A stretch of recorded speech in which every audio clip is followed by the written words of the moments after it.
Nabi yang mulia sallallahu alaihi wasallam, ya ma'syar syabab, man istata'a minkum al-ba'ata falyatazawwaj. Kemudian orang tua memerintahkan, wahai anakku, jangan kau nikah. Nabi yang mulia sallallahu alaihi wasallam perintahkan, wahai pemuda yang mampu nikah, nikahlah. Kalau kita ikuti Nabi yang mulia sallallahu alaihi wasallam, maka tidak dikatakan kita uququl walidain, durhaka kepada kedua orang tua, karena dalam rangka mengikuti syariat Rabbul Alamin, dalam rangka memelihara agama kita, dalam rangka memelihara kesopanan diri, dalam rangka memelihara secara umum masyarakat kaum muslimin, tertib masyarakat kaum muslimin tidak kacau, tidak rusak. Karena timbulnya kerusakan, salah satu kerusakan yang timbul di tengah-tengah masyarakat adalah pergaulan atau hubungan antara laki dan wanita yang tidak beraturan, yang tidak diatur oleh agama dengan nikah. Kalau sekiranya orang tua wanita tidak mau mewalikan dan alasannya tidak syar'i, kemudian dia mengadu kepada qadhi, kepada hakim, bahwa bapaknya tidak mau mewalikan dia dengan alasan bahwa calonnya ini adalah miskin, calonnya tidak ada gelarnya, calonnya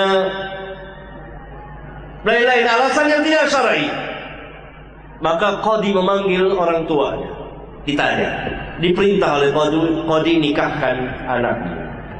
Kalau tetap tidak mau, maka qadhi yang akan menikahkannya disaksikan oleh orang tuanya, hak kewaliannya dicabut, dan anak tidak dikatakan uququl walidain,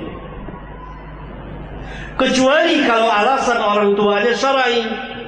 Dia memilih pemuda yang tidak sholat, saya tidak mau mewalikannya, syar'i.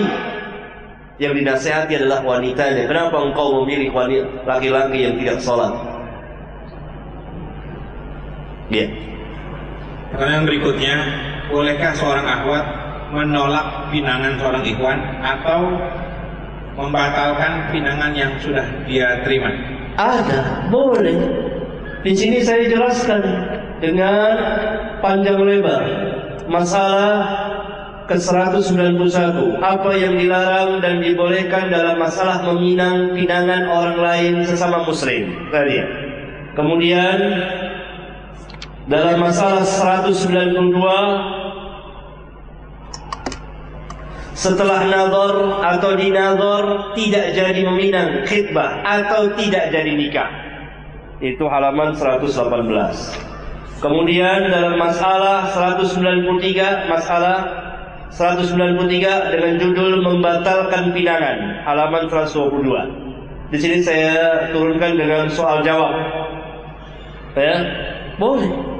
Karena yang dimaksud dengan nazar dan akan dilanjutkan dengan pinangan kemudian pernikahan, adanya ketertarikan, adanya suka, adanya keinginan. Kalau seseorang nazar, seorang wanita, dan dia tidak tertarik, atau dia telah meminang belum nazar, kemudian dia nazar, lalu dia tidak tertarik, batal. Dia batalkan pinangannya atau dia tinggalkan, itu tidak terlarang dalam agama. Demikian juga wanita yang telah dikhitbah, ya, dan dia belum dinazar, dan wanita itu belum nazar laki-laki itu. Setelah dia melihat laki-laki itu, dia tidak tertarik, walaupun laki-laki itu saleh, misalnya agamanya bagus, tidak tercela, tapi dia tidak tertarik, dia tidak cinta, dia tidak suka. Apa? Karena itu tidak boleh ada paksaan. Boleh dalam agama. Terus. Jadi kalau sudah dipinang, batal itu? Boleh. Sudah dipinang dianya. Sudah dipinang. Nah, yang menerima pinangan, dia sudah terima pinangan atau belum? Itu pertanyaannya. Kan dia dipinang di khitbah, sudah diterima atau belum? Karena penerimaan harus tegas. dari wali atau dari wanita itu. Kalau wanita itu diam saja berarti belum diterima, belum dia menerimanya. Yang lain masih boleh meminangnya karena belum ada ketegasan. Ini juga saya jelaskan di pasal tertentu di kitab ini. Kalau sudah diterima oleh walinya dan dia sendiri belum melihatnya, belum menerimanya, kemudian dia batalkan, boleh. Atau dia sendiri telah menerimanya, lalu ada sesuatu sebab dari sekian banyak sebab yang dia menolak atau membatalkan pinangan tersebut, baik dari pihak laki maupun dari pihak wanita. Kadang-kadang alasan itu bisa diungkapkan dengan lisan, kadang-kadang terpendam dalam hati dan dia tidak bisa mengutarakannya, mengungkapkannya dengan lisan. Terus pertanyaan berikutnya, bolehkah mengikuti nikah massal dengan alasan gratis? Boleh.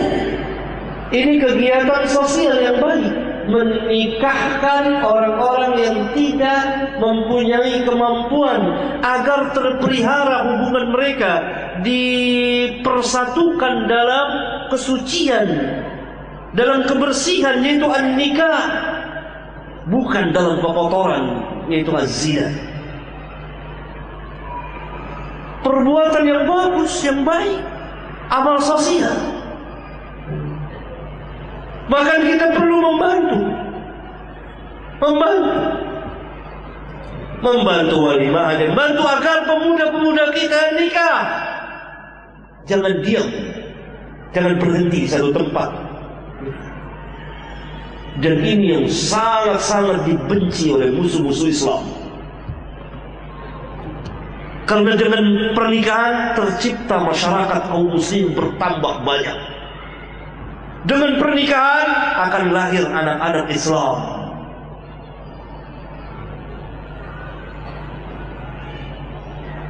Dan alhamdulillah, galibnya semua bicara secara umum, laki-laki dan perempuan kaum muslimin subur, galibnya beda dengan orang-orang kafirin. Karena mereka seperti hewan, kehidupannya seperti binatang. Terus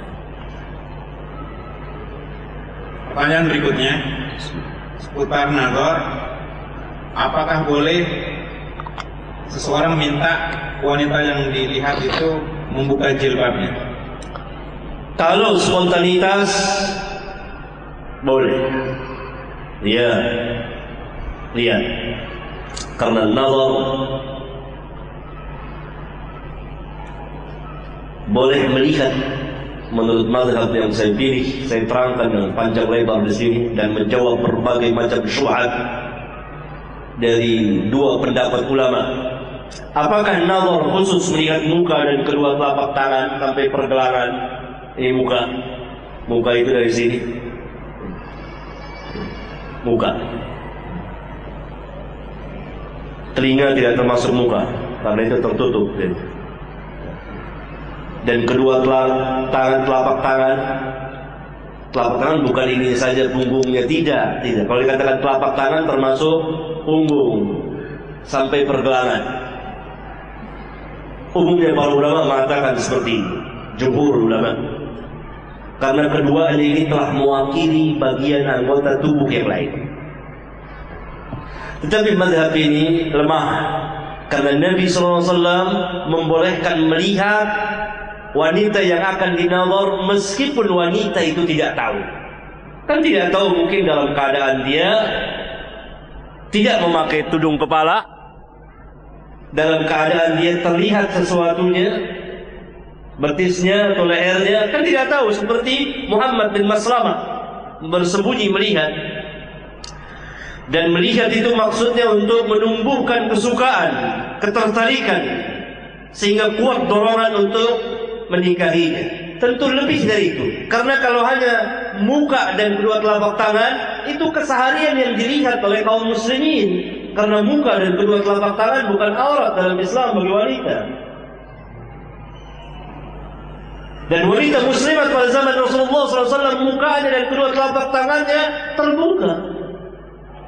kecuali istri-istri Nabi yang mulia sallallahu alaihi wasallam dan sebagian wanita muslimat tertutup. Tapi ghalib itu terbuka.